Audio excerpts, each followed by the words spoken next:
문재인 대통령은 올해 한반도 비핵화와 평화체제 구축에 상당한 성과를 거뒀다는 평가를 받고 있습니다.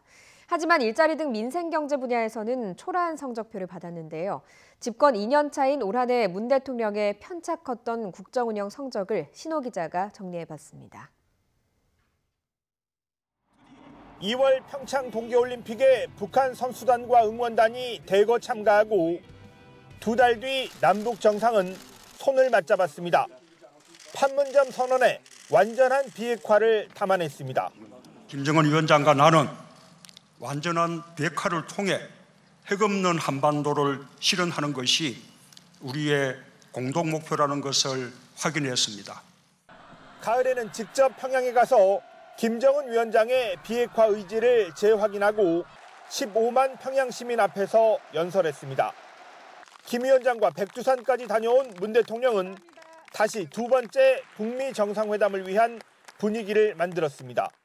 동창리 미사일 엔진 시험장과 미사일 발사대를 유관국 전문가들의 참관하에 영구적으로 폐기할 것을 확약했습니다.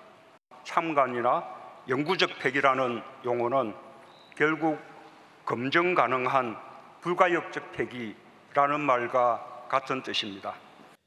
이후 북미 대화가 속도를 내지 못하면서 2차 북미 정상회담도 종전선언도 김정은 위원장의 서울 답방도 내년을 기약하게 됐습니다.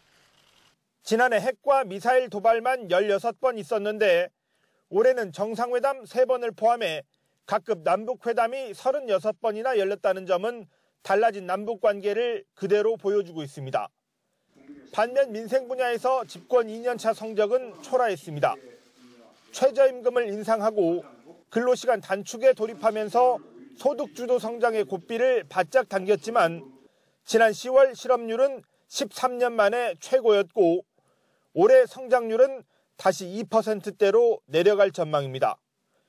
결국 김동연 장하성 투톱 체제는 막을 내렸고 문 대통령 스스로 올해 고용 실패를 인정했습니다.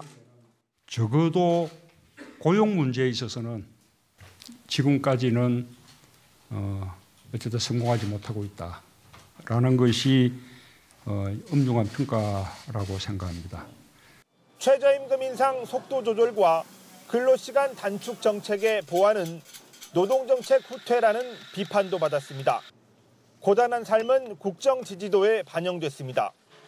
1월 첫 주 72%였던 지지도는 지난주 45%로 취임 후 처음으로 잘한다는 응답보다 못한다는 응답이 더 많아졌습니다.